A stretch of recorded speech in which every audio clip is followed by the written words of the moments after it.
Raj looked at me, his eyes filled with worry.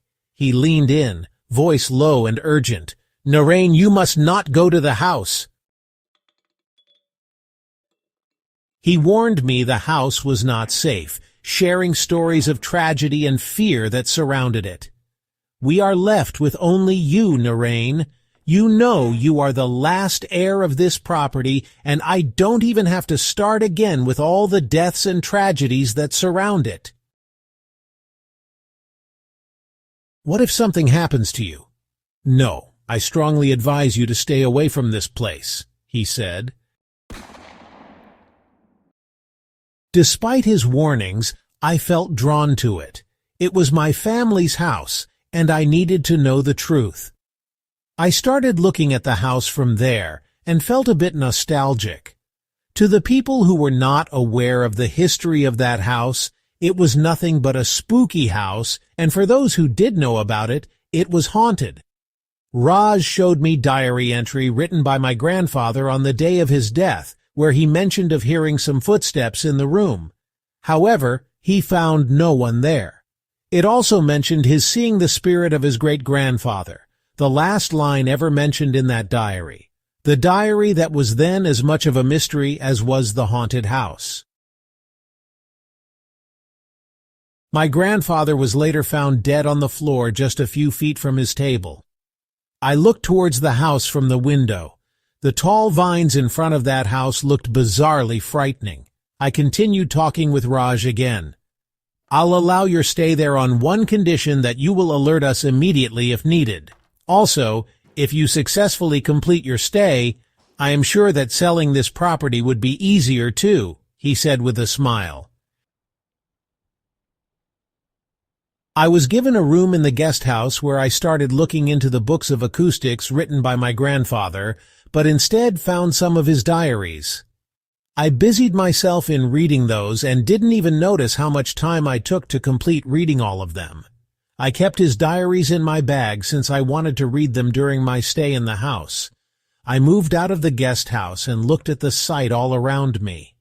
In stark contrast to the morning, the rain was pouring hard, and the whole landscape was shrouded in mist, looking all grim and dark. I put on a raincoat and went on to start examining the house. It was a two-storied house with wooden windows and plain glass frames. Due to the mist, I could see droplets of water condensed inside of the windows. I went to the backyard of the house and started looking around. It seemed like someone was watching me from the second floor of building. I marked the place where I stood with a stone and looked up at the sky. It started pouring heavily, and I hurriedly came back to the guest house. Raj got the arrangements for my stay in that house and insisted that I should give an alarm whenever required. It was already 6 o'clock, and the misty fog had turned into a drizzle. The daylight was gone by then.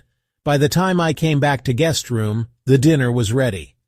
I finished my dinner and went back to my room shivering because of the extreme cold, and sat near the fireplace to warm myself. The temperature would fall less than 6 degrees at night. "I will ask our servant to follow you carrying rugs," he added. "Noted," I replied.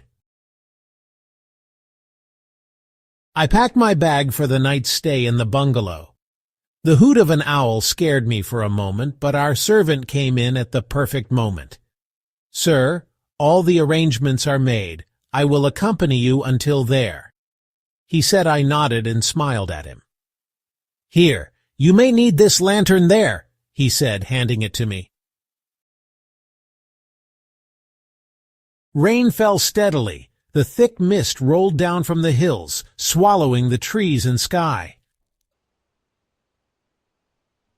The road was filled with mud and water. We started walking towards house, which took close to 5 minutes. As soon as I reached, our servant handed over the keys and kept rugs on the floor. While leaving, he asked me to stay safe.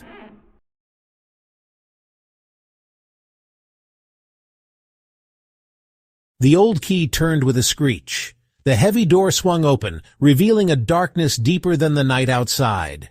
Earlier that evening, Raj had shown me the room where all the mysterious deaths had taken place, and that was my clue as to what I should do. There was a wooden staircase in front of the entrance door. I started checking the ground floor and wanted to see all the rooms, but all the doors had been closed for a long time. The doors creaked and cracked as I started opening them one by one. My plan was to see all the rooms to get a perfect idea of my observations from outside.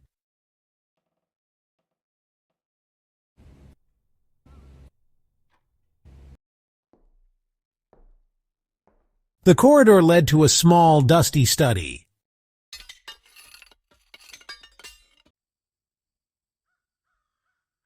The silence pressed in, heavy with the weight of forgotten tragedies. The study held a strange fascination for me.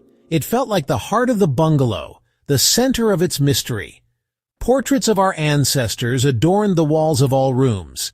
Even though the bungalow was old, it had been maintained fairly neatly. I came back to the hall and noticed some hookah pipes near the sofa.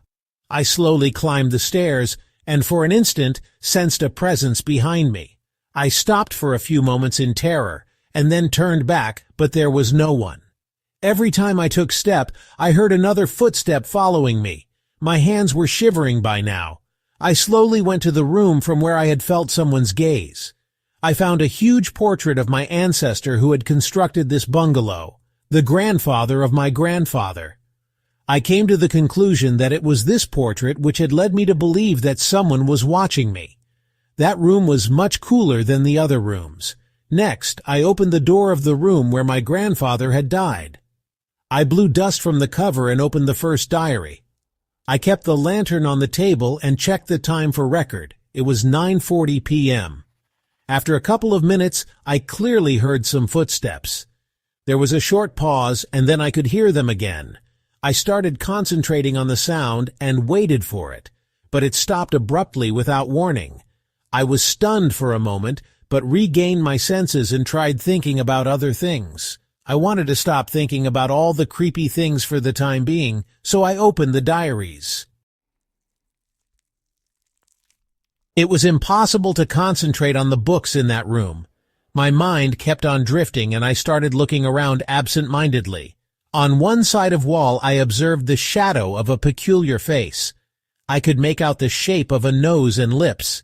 I was startled for a moment and got my alarm ready to signal Raj. Slowly, I went to the shadow and examined it closely. It turned out to be the key stand that was kept on the table. I felt a bit at ease after seeing that. Taking my handkerchief to wipe the sweat off, I started looking at the walls of the room. There were some spider webs on the corners of the ceiling. The room seemed isolated from the rest of the bungalow. I could hear my heartbeat clearly by now. The ambiance of the room was creating some sort of anxiety in me. I came back to the table and started reading the diaries under the lantern. The writing in the diary seemed to be regular at the starting of the page, and it became irregular when the page came to an end. This was the case with all pages. The peculiar discovery weighed on my mind and forced me to think about the reason for it. I compared the handwriting of the diary and his acoustics books and found an unusual difference between them. There was no inconsistency in the handwriting of the acoustics books.